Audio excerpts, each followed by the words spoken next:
It's a pleasure to be here. I appreciate the opportunity to speak.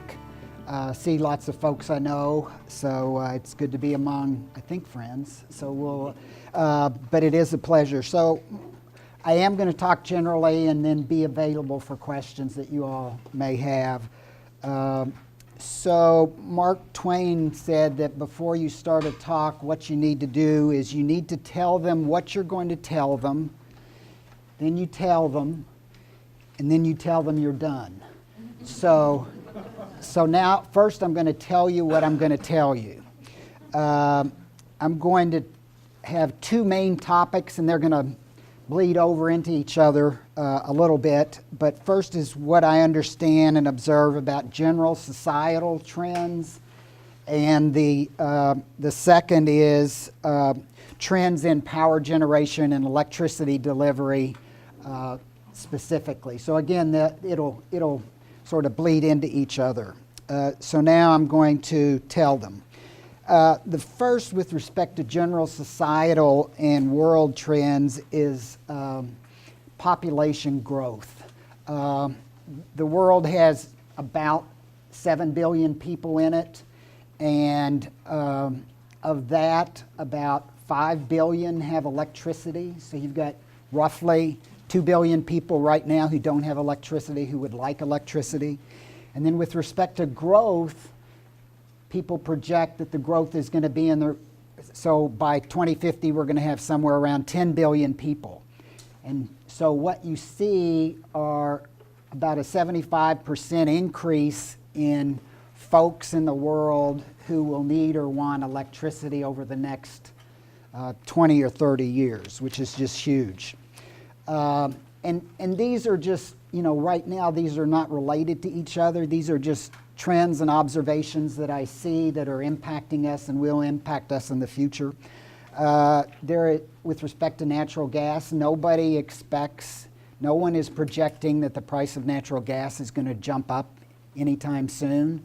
All the projections with respect to natural gas and how it's impacted all kinds of things still project that the price is going to be low, relatively low.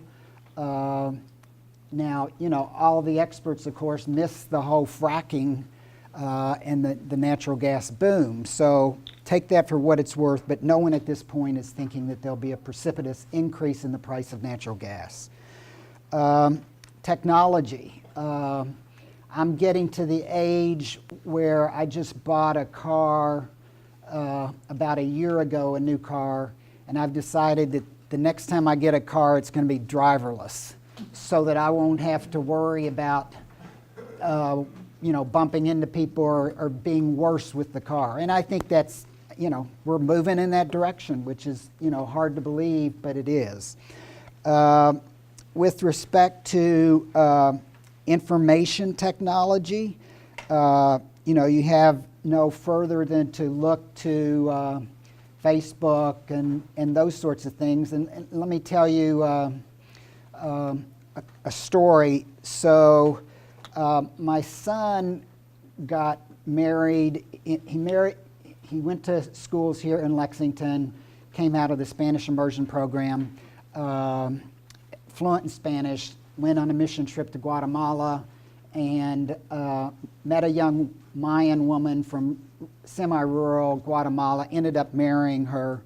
And he said that he wanted me to make sure.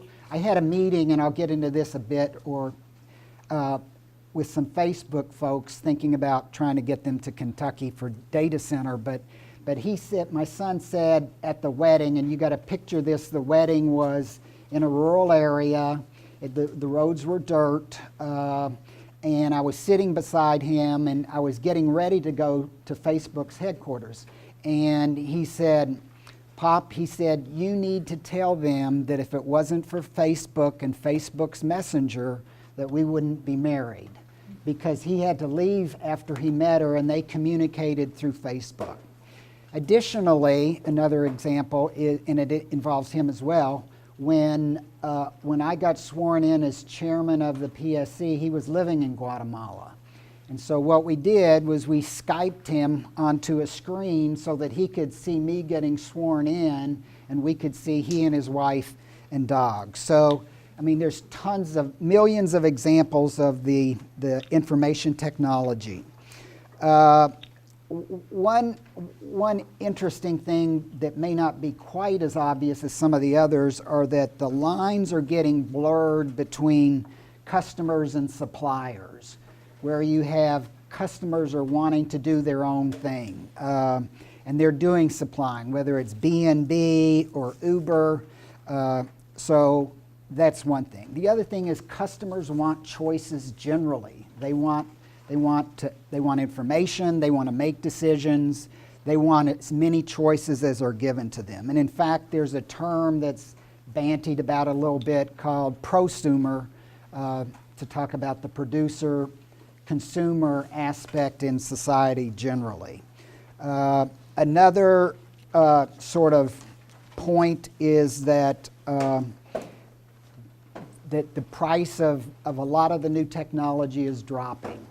And one of the things that's dropping so much is the price of battery technology, where the battery that Elon Musk is doing is now less than $3,000. So, I mean, it's still real money, but that's probably not that much more than what the battery is for a hybrid car. Another thing, and when I thought about what I would say today, I said this, I thought these ideas before the weekend, and one of them is cybersecurity. I mean, it's going to impact everything we do, and particularly it's very scary with respect to energy delivery and the impact that may have on just the potential threats. And how easy it is for the whole system to kind of come to a halt. It's somebody clicking on an email while they're not thinking. And then, that can just, it's just amazing. It doesn't take a lot for serious actors to disrupt modern society. Okay, so now I'm going to talk specifically about energy and electricity. And some of you all may have heard this analogy, but if Alexander Graham Bell and Thomas Edison would get together now, Alexander Graham Bell, who invented the telephone, wouldn't know what these things are. It's just so different. And yet Thomas Edison would recognize in general the power delivery system, the grid, the centralized generation. He would understand that. So that's just an example of the number of changes that have occurred in one sort of utility, but not in others. As I mentioned earlier, the cost of solar panels has dropped precipitously, and that's impacting a lot. I came into the end of the prior conversation, and naturally in a place like this, you'd hear some talk about EPA regulations. So let me just give you an example. So lots of the EPA regulations now are being stayed or attempted to be rolled back, but my experience is that they'll never go away. They may not be implemented now, but they'll never go away. And what do I mean by that? Utilities are going to be making 30, 40-year investment decisions, and they can't just make a decision on what kind of power plant to build based on what's the situation now. And in another life, I was a city councilman here in Lexington, and my district if you go down Newtown Pike towards Main Street, I lived on Short Street. My district was downtown Lexington, where the Newtown Pike is going through and extending past the Salvation Army. All those neighborhoods, mostly low income, were in my district. And there was a lot of, back then, and this was, I hate to say, this was 35 years ago, the Newtown Pike, it would always sort of come come up from the dead. You know, people back then, the highway department would want it, and then the politicians would step on it and say, no, we're not going to build the Newtown Pike extension. But you know, it never was erased from those plans. And now we see, you know, the Newtown Pike extended. And the EPA, you know, the Clean Power Plan is not in effect now, but the impact of it isn't going away because of what I said. Utilities cannot make they won't make generation decisions based on the hope that the EPA will not ultimately do something. Other trends. Customers want more information. You go to, people make the analogy, you go to a grocery store, you buy a bunch of things, and then in 6 weeks you get a bill to find out what you made, how much it costs you to buy a grocery store. Well, that's how, in general, the billing is now for your utilities. You don't know at the time, in general, unless you have a, you know, an advanced meter of some kind, that how much your bill will be, and you get your bill some for as much. You know, that's not that's not the case with cell phones. I mean, you can go on and find out how much you've used. You get emails, and there are exceptions to this, but that's in general. Another thing is that there are lots of new players who want in the energy electricity space. Google is in it. How many of you all have heard of Nest thermostats? Okay, these are smart thermostats made by Google that actually it's not like a programmable thermostat. It's the next level where it basically learns for a while your behavior, and it makes decisions as to when the heat or the air conditioning come on based on your prior behavior and, you know, our sensors within the house. So it's, I mean, that's out there. Boeing is in the utility space. They're dealing with cybersecurity issues, helping, you know, utilities deal with cybersecurity.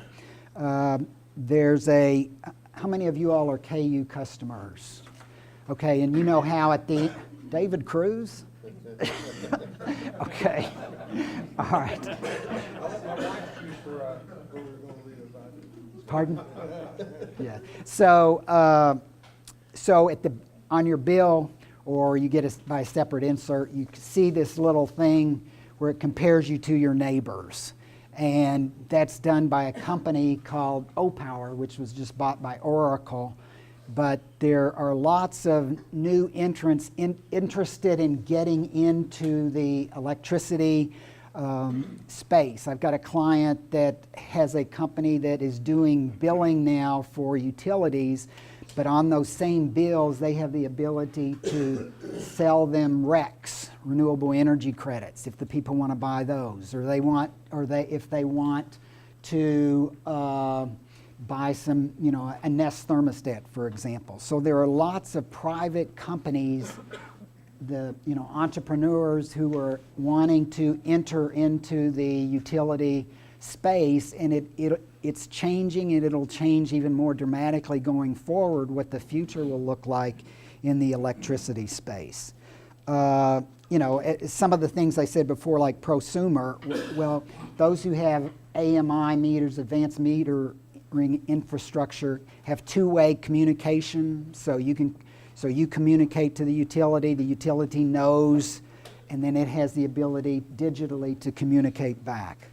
I heard some of the discussion about will we still have this centralized grid, electricity grid going forward? And I think there are a lot of people far smarter than me who think that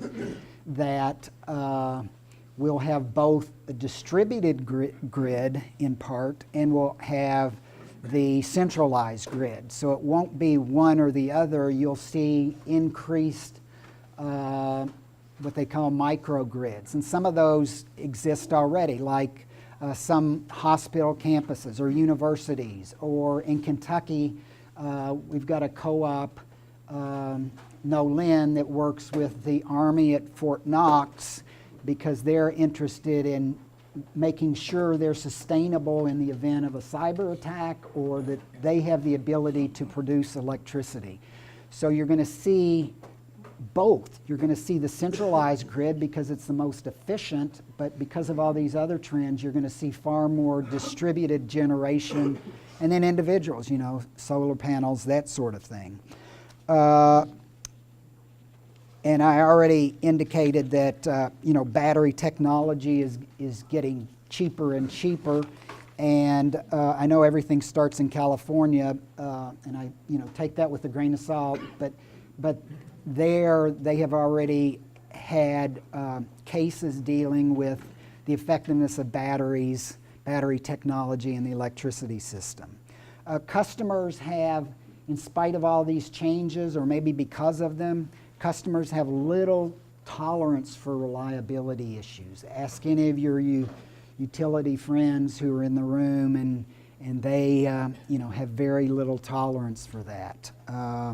And it's just interesting because, you know, some of it is, okay, and again, I'm talking about electricity here, you know, there could be a little, you know, a quick little blip or whatever, and I don't know the formal name for that, and you don't even notice it except you hear a beep, and then your clock starts beep, you know, blinking, and you've got to change everything. So, you know, that's really good because the system self-corrected or corrected itself, but you're much more aware of those things than we would have been before, and less tolerant for real issues.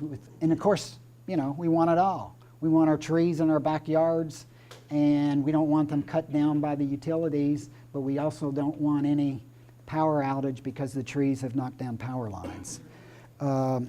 While I was on the commission, here's the sources, here's the types of generation that we approved in the 8 years I was on the commission. Natural gas, combined cycle generation, solar, biomass, landfill gas. Conspicuously absent for generation during the time I was there was coal. And it's, you know, my opinion on coal is it's a multiple of reasons. It's the environment, but it was also the price. I mean, the price has put coal out of the market right now. It's also put nuclear, you know, the country is really worried about what's going to happen to going forward, because nuclear is, you know, it's not in the markets, it's not cost effective right now. And if people are trying to deal with carbon, you know, nuclear is a good way to do that. So let me close with sort of a cautionary tale, if you will, or I don't know if it's cautionary, but again, just trends, and most of you probably know this because there's been lots of publicity about it, is there is so much pressure on the large industrial customers to have renewables, and large commercial customers to have renewables. And it's from shareholders, it's from consumers who want that, and so your large manufacturers want greener energy and no carbon, whether it's Toyota or Walmart or Ford, you know, big manufacturers, big commercial customers. They have these goals, and it is pushing in that direction. And so public policy, so governments are responding to those pressures and trying to figure out, particularly a state like Kentucky. And I was in a meeting with Rick Bender earlier in the week, and I understand he talked about that process. But, you know, trying to figure out, well, in Kentucky, we want to be a manufacturing state. We want to be an industrial state. We already are a manufacturing state. How do we maintain that? How do we grow? You know, and you've got the customers who want, these big customers that we're trying to attract want low carbon. And then specifically, you know, we're here in Lexington, and the Bluegrass wants to think of itself as, you know, a world-class area, a world-class city. And I had a little bit of an awakening in the last couple of weeks, I was asked to speak at a panel in Vancouver. So I'm going there tomorrow to speak on Thursday, and it's on renewable cities. And on my panel is a person from the British Columbia area who is with a gas company called Fortis Gas. And then the and then the Toronto person is a person from the city government who's in renewables. And they were talking about a type of energy that I'd never heard of, and maybe I should have, but it's called renewable thermal. And so the more I read about it, basically it's just geothermal. But it's translating to these two cities. They're saying, we are world-class cities. Our populations are growing like crazy because people want to live there. And what we have now is forbidding even natural gas at all within the city for buildings. So that's happening with respect to buildings. We're not even at coal. We're talking up there. They're talking about, in spite of the natural resources up there in Canada, like the natural gas, they're talking about in cities there are ordinances forbidding new buildings from heating or cooling using natural gas. So it was just sort of eye-awakening as to sort of what's going on out there.